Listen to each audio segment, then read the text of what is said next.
Om अज्ञानतिमिरन्धस्य ज्ञानाञ्जनशलाकया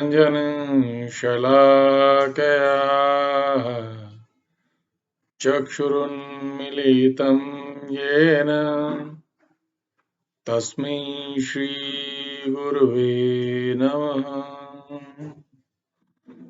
Om ध्यानमूलं Gurumurthy पूजामूलं गुरुपदम् मन्त्रमूलं गुरोर्वाक्य मोक्षमूलं Gurukripa. Shivoham, friends. So now we are continuing our reading session of Yoga Vasishtha Maharamayan, and this is Upasna Khand, 5th Khand, and we are on 6th chapter. And in this is doing one's duty, merit accrues through lifetimes.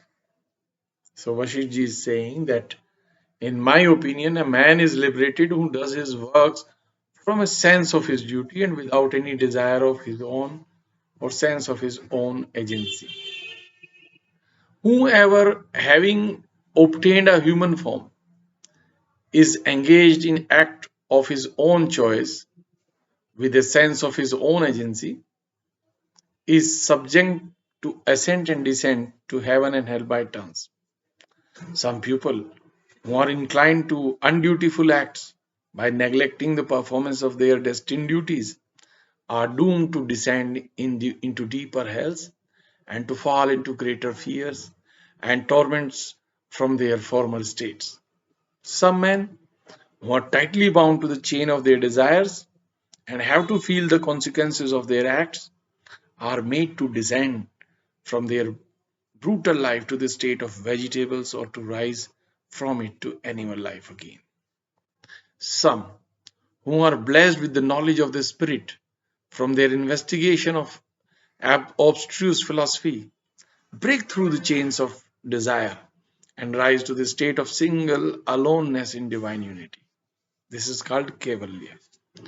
There are some who, after ascending gradually in the scale of their creation in former births, have obtained their liberation in the present life of active goodness. Such men, being born again on earth, assume their bright qualities like the crescent moon and are united with the prosperity like a kurchi plant covered with blossoms in its flowering time of the rainy season. The merit of prior acts follows one in his next state, and the learning of past life meets a man in his next birth, like a pearl born in a reed. The qualities of respectability and pleasantness, of affability and friendliness, and of compassion and intelligence attend upon these people like their servants at home. Happy is the man who is steady in the discharge of his duties and is not overjoyed or depressed at the fruition or failure of their results. The defects of the dutiful and their pain and pleasure in the performance of duties are all lost under the sense of their duty, just as the darkness of night is dispelled by the light of the day and the clouds of rainy season are dispersed in autumn. The man of a submissive and sweet disposition is liked by everybody, just as the sweet music of the reeds in the forest attracts the ears of wild antelope.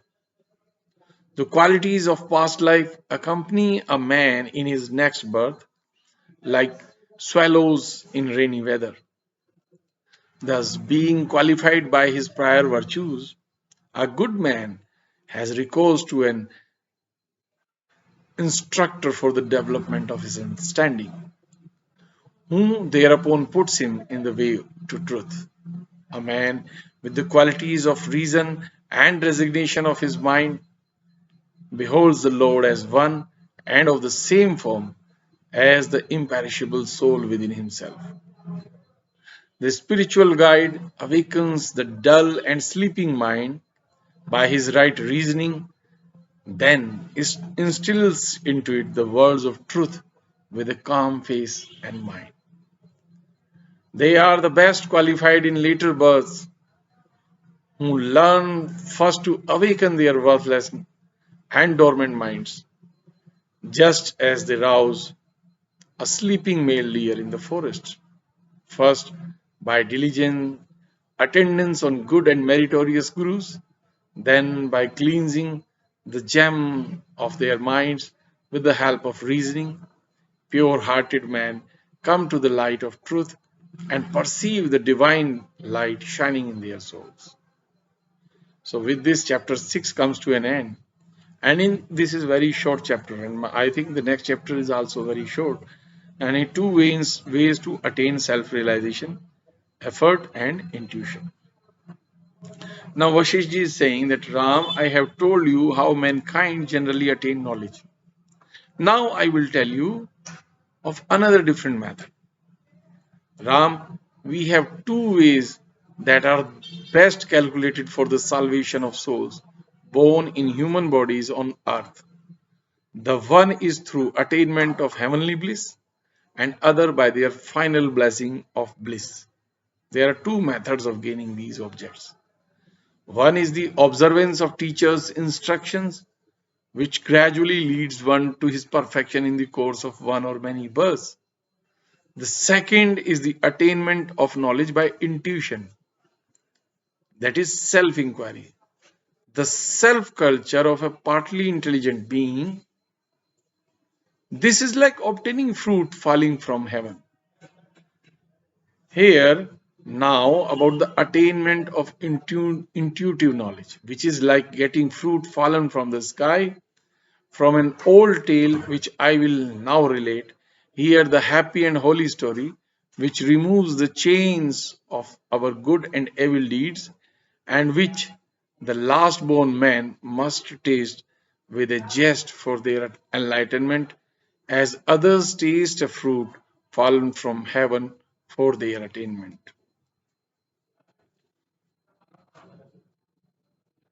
And in this next chapter 8, Janak hears the songs of the holy masters, Siddhas. Vashiji is continuing. There lives the mighty king of Videha, Janak by name, who is blessed with all prosperity and unbounded understanding. He is like the ever fruitful, wish fulfilling tree to the host of his suitors, and like the vivifying sun to his lotus like friends. He is like the genial spring to the small flowers of his relatives, and like calm, the god of love to females. Like the changing moon, he gives delight to the twice born Brahmins, as that the luminary makes lilies bloom. Like the bright sun, he destroys the darkness of his gloomy enemies. He is an ocean of gems of goodness to all, and the support of his kingdom, like Vishnu, the supporter of the world. One spring evening, Janak happened to wander about a forest abounding in young vines with bunches of crimson blossoms on them, resonant with the melody of sweet sounding kokila nightingales warbling their tuneful choirs. He walked among flowery pleasure gardens, resembling graceful beauties with ornaments upon them, and sported in their covered shelter, as the god Indra sports in his Nandan pleasure garden. Leaving his attendants behind him, he stepped into a grove standing on the plain of a hill in the midst of that romantic forest, which was smelling with the fragrance of flowers, borne all about by playful winds. In one place, within a covered shelter of tamara trees, he heard a mingled voice like that of some invisible air masters, spirits, Siddhas. I will now recite to you, O lotus-eyed Ram, the song of the spiritual masters, living in the retired solitudes solitude of mountainous regions, and dwelling in the caverns of hill. The songs relate principally to their spiritual meditations. The masters sang, "We adore that being which is neither the subjective nor objective, and which is in our belief as the positive joy that rises in our souls and has no fluctuation in it." Others chanted, "We adore that being which is beyond the triple states of the subject, its attribute and its object. It is the spiritual light of the soul which exists from before the light of vision and which is derived from the light of the sun. We adore that being which is in the midst of all that is and what is not. We adore that real existence which is all, who owns all things, by whom all is made, from whom all has sprung, from for whom they exist, in whom they exist, to whom do all returns, and into which they are all absorbed. We adore that spirit which begins with the letter A and ends in H with the dot M, and which we continually inspire and respire in our breathings. Aham, I am He. Those who forsake the Lord, situated within the cavity of their hearts, and resort to others outside, are truly in search of trifles by ignoring the wish fulfilling gem they have in their hands. By forsaking all other desires, one obtains this object of his wish. This being had the poisonous plants of all other desires are entirely uprooted from the heart. The foolish man who knows the tastelessness of all worldly things but still attaches his mind to earthly objects is an ass and not any human being. The sensual desires that constantly rise like snakes from the cavities of the body are to be killed by the cudgel of reason, as Indra broke the hills by his thunderbolts. Let man try to secure the pure happiness of stillness, which serves to give tranquility to the minds of the righteous, the sober minded, who are situated in their real and natural temperament, have their best rest in the lap of undisturbed and everlasting tranquility. So this was the song that was being sung by the Siddhas, which is heard by Janaka. And now in the next chapter 9, there is Janaka's reflections. Vasishtha is saying, upon hearing these compositions of the spiritual masters, King Janak was dejected in his mind, like a coward at the noise of a conflict. He returned towards home and traveled there in silence like a stream gliding in its silent course under trees on the shore towards the bed of the distant ocean.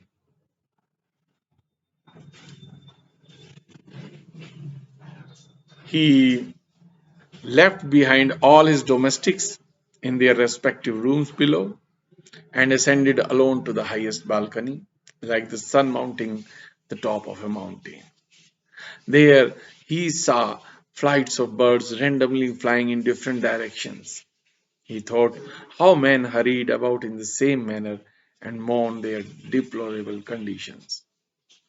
Janak, thinking to himself, ah, how miserable that I have to move about in the pitiable state of the restless mob that rolls about like a rolling stone, pushed backward and forward by another.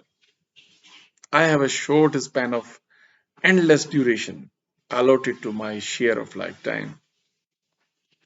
Yet I am a senseless fool to place my trust in the hope of its durability.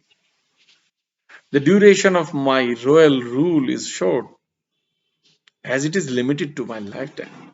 How can I be secure of its continuance like a thoughtless man?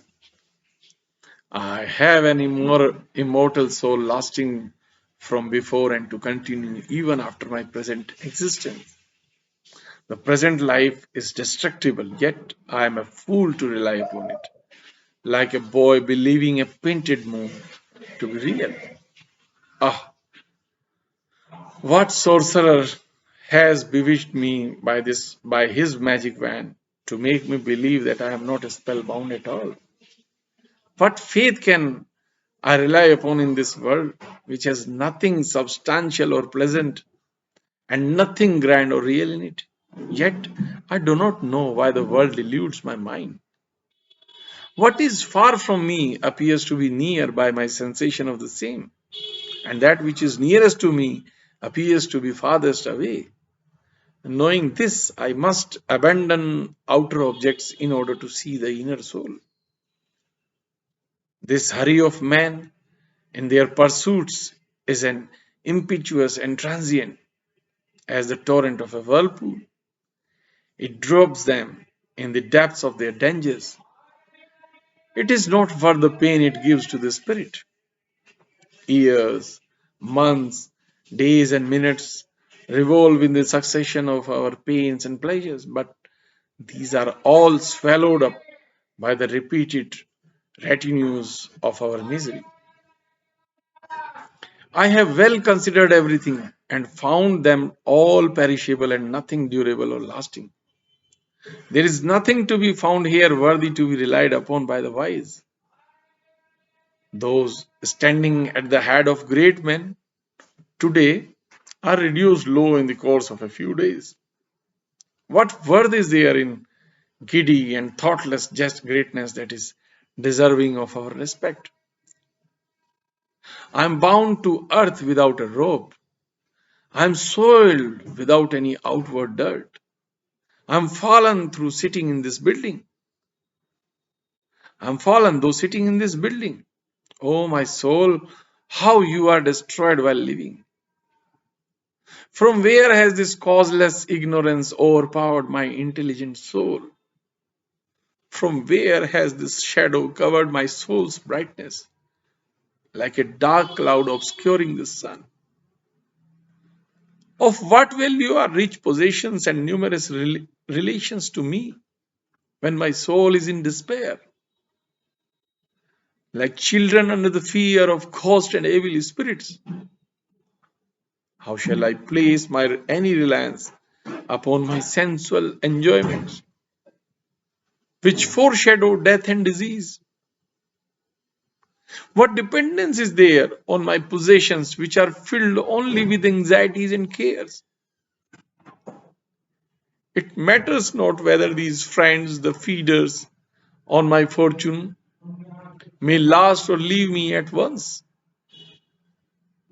My prosperity is only a bubble and a false appearance before me. Men of greatest opulence, many good and great men, and our best friends and kindest relatives have gone by and now live in our only in our memory. Where are the riches of the earth's monarchs? And where are Brahma's former creations? The past have given way to the present, and these are to be followed by the future. Therefore, there is no reliance upon anything.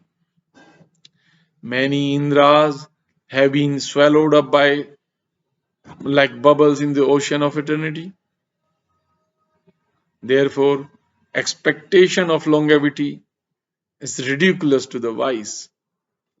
Millions of Brahmas have passed away, and their productions have disappeared under endless successions. Kings of earth have fled like their ashes, reduced to dust. Then what is the confidence in my life and stability? The world is only a dream by night. The body with its sense organ is only a misconception of the mind. If I place any credence in them, I am really to be blamed. My conception of myself and perception of other things are all false imagination of my mind. My egoism has laid hold of me like a demon sieging an idiot. Fool that I am, seeing that I don't see how the span of my life is measured every moment by imperceptible instants of time, leaving only a small portion behind. I see the juggler of time sieging Brahmas, Vishnus, and Shivas, making playthings of them on his playground of the world, flinging them all about like balls. I see days and nights constantly passing away without presenting me an opportunity to behold the true imperishable one. The objects of sensual enjoyment lurk in the mind of man like cranes chattering in lakes. There is no likelihood of the true and best object in anyone's mind. We meet with our hardships, with one hardship after another, and buffet in waves of endless miseries in this earth. Yet we are so shameless that we do not feel disgusted with them. We see all the desirable objects to which we attach our thoughts are frail and perishing.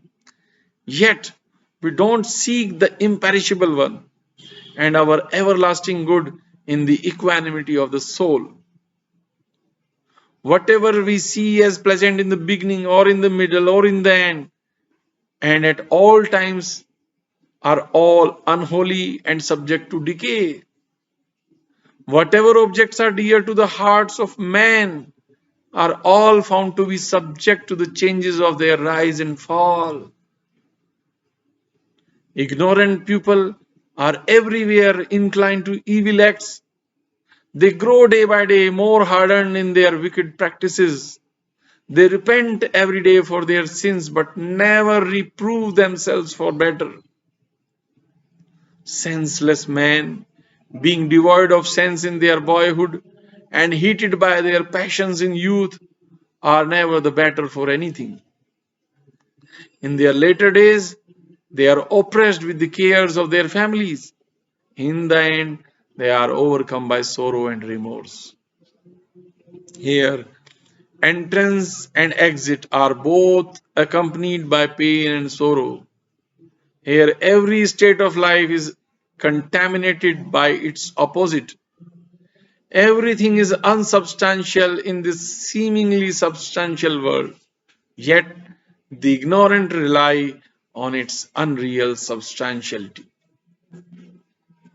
The real good here, derived by means of painful austerities, are the arduous sacrifices for the consecration of a king, the 1 year horse wandering ceremony, and others for attainment of heaven.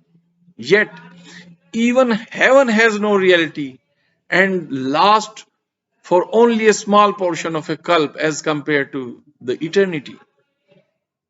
What is this heaven and where is it situated? Whether below or above us or in the nether world, where its residents are not overtaken by multitudes of locusts like evils. We have serpents creeping in the cells of our hearts, and we have bodies filled with the brambles of diseases and dangers, and we do not know how to destroy them. I see good mixed with evil, and pain abiding with pleasure. There is sorrow seated on top of joy. I don't know where to go for help. I see the earth full of common people constantly being born and dying in multitudes, but I find few honest and righteous men in it. These beautiful forms of women, their eyes like lotuses, the gracefulness of their allurements, and their charming smiles are soon made to fade and die away. Of what value am I among these mighty beings who, at the twinkling of their eyes, have created and destroyed the world, yet have succumbed to death at last? You are constantly in search of what is more pleasant and lasting than others, but never seek after that highest prosperity which is beyond all your earthly cares. What is this great prosperity in which you take so much delight? It is only a mere vexation of your spirit, which proves this vanity to be only your calamity. Again, what are these adversities which you fear for so much? They may be the source of your true prosperity by getting you free from earthly disturbances and leading you to future joy. The mind is broken to pieces by its fears,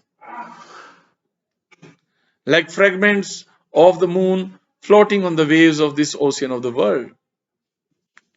Its selfishness has tossed it to and fro, and when this world is rid, it is set at perfect ease.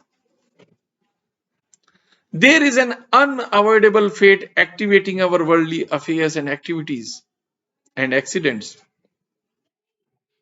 Therefore, it is impudent to welcome some as good and to avoid others as evil. We are prone to things that are pleasant to sight, but they have a mortal flame in them that consumes us like poor moths in flames, bright to see, but fatal to feel. It is better to roll in the continuous flames of hellfire to which one is accustomed than to rise and fall repeatedly in the furnace of this world, like from the frying pan into the fire. The wise say this world is a boundless ocean of grief. Then how can anybody who has fallen here expect any happiness here? Those who have fallen and not been altogether drowned in sorrow think their lesser sorrows are light and delight. Like one condemned to be beheaded is glad to escape with a light punishment. The world appears to have been created by accident, even as a coconut might appear to have fallen because a crow coincidentally happens to land on the tree that same moment. I have become the vilest of the vile and resemble a block of wood or stone.